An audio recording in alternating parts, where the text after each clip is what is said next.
Hello, welcome to my channel WM Story, pusat informasi dan cerita menarik. Segalanya ada di sini. Jangan lupa like, comment, share, dan subscribe. Juga jangan lupa pencet atau klik tanda loncengnya untuk mendapatkan notifikasi video menarik lainnya setiap kali WM Story upload. Nih, di episode kali ini WM Story ingin berbagi tentang parenting, mengenal hiperaktif autis. Apakah Bunda di rumah memiliki anak yang istimewa? Jika iya, Bunda memilih video yang tepat.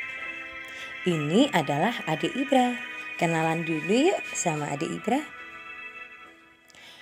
Foto ini diambil sebelum terapi dan ketika umur 3,5 tahun, di mana waktu itu baru diketahui kalau adik Ibra terkena hiperaktif autis. Ini adalah foto adik Ibra dan kakak Dani selagi mereka masih bayi. Dan selama itu mereka tumbuh dengan baik, bahkan dibilang sangat baik. Akan tetapi yang awalnya saya kira pertumbuhan berat badan yang sangat baik, tinggi badan yang sesuai, sampai lupa dengan tumbuh kembang anak karena waktu itu saya hanya sebagai seorang ibu yang awam. Saya kurang paham tentang masalah DTK, deteksi dini tumbuh kembang anak. Bahkan saya juga tidak berkonsultasi pada bidan ataupun petugas posyandu karena saya pikir anak saya sehat dan normal. Jadi saya hanya datang ke posyandu untuk timbang tanpa mengakses informasi yang lebih lanjut.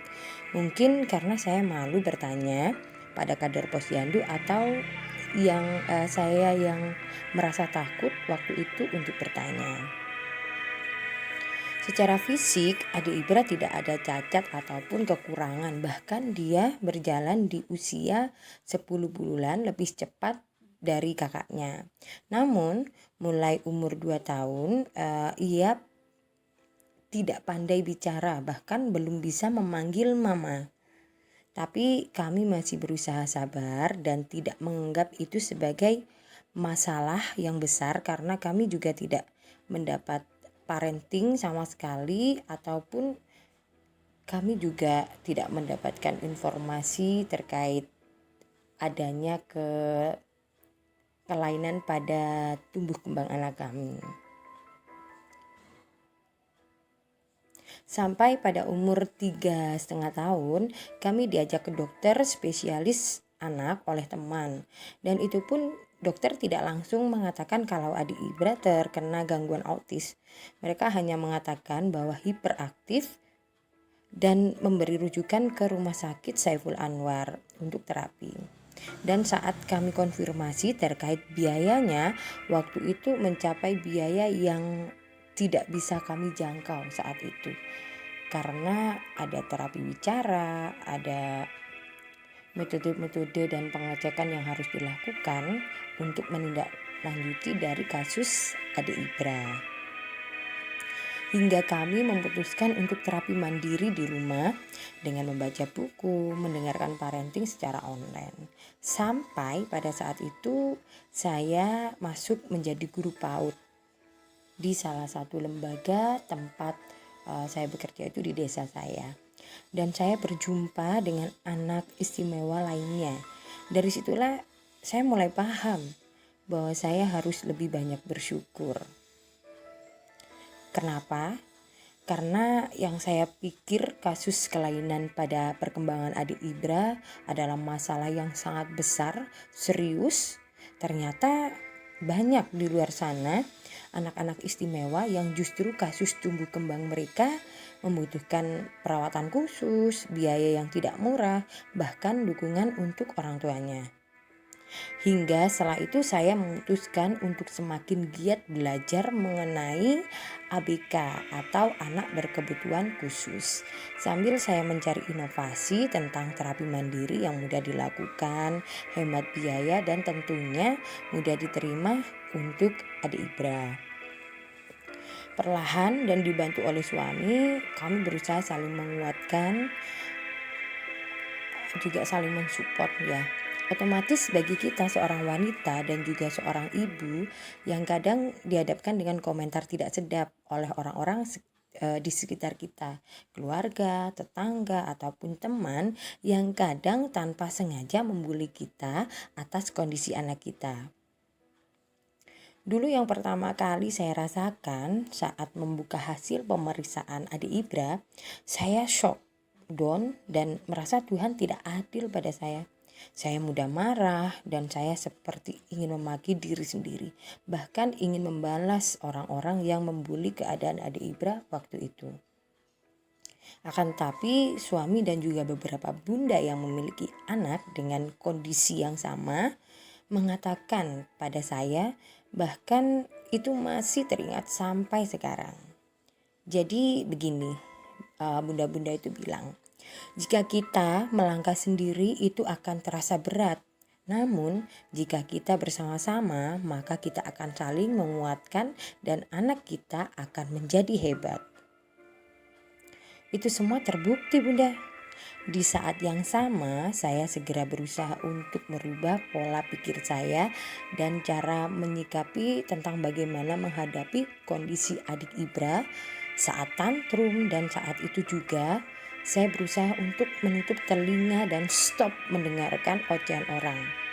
Jadi saya lebih banyak meluangkan waktu untuk terapi bersama adik Ibra secara rahasia dan dimanapun kami berada.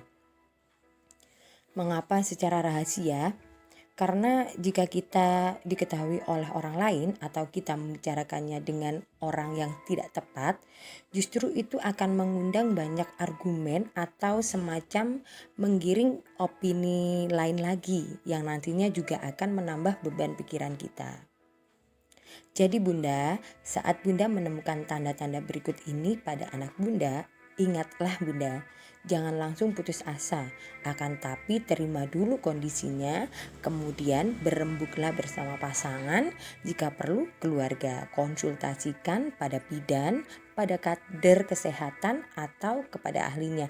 Jangan malu bertanya. Di antara tanda-tanda yang muncul waktu itu pada adik Ibra, yang pastinya pertama ia terlambat bicara ya. Nangis yang berlebihan karena tidak bisa mengemukakan apa yang ia inginkan. Semisalnya dia ingin pipis atau dia ingin makan, karena dia tidak bisa mengungkapkan kata maem atau apa, dia hanya nangis, dia juga tidak bisa menunjuk. Dan dia juga susah fokus ketika dipanggil adik Ibra, adik Ibra. Dia sama sekali tidak bisa merespon dan tidak bisa mendengarkan.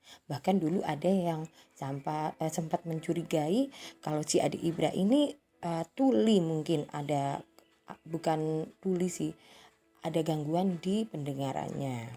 Dan lebih senang menyendiri daripada bersosialisasi bersama teman-temannya. Dan tentunya masih banyak lagi. Akan tapi bunda harus tahu bahwa bunda tidak sendiri, kita bersama dan kita pasti bisa. Ini foto-foto yang diambil setelah terapi mandiri. Di antaranya adik Ibra bisa bersosialisasi bersama teman, tanggap saat diajak bicara, tantrumnya sudah mulai bisa dikendalikan, dan alhamdulillah meski harus terus berusaha lebih dan lebih sabar lagi, adik Ibra mau sekolah walaupun masih agak sisa. Ini fotonya adik Ibra ketika dia mau berbagi makan sama kakak. Dia juga mulai mau main bersama teman-teman bunda. Dan ini yang kemarin, adik Ibra sudah bisa mewarnai dengan baik. Jika bunda ataupun panda ingin tahu bagaimana cara terapi mandirinya, bunda ataupun panda bisa komen di kolom komentar. Dan bila dirasa video ini menarik dan bermanfaat, bunda panda bisa like, comment, share, dan subscribe. Dan tunggu kami di part 2 untuk membahas tentang hiperaktif dan terapi mandirinya.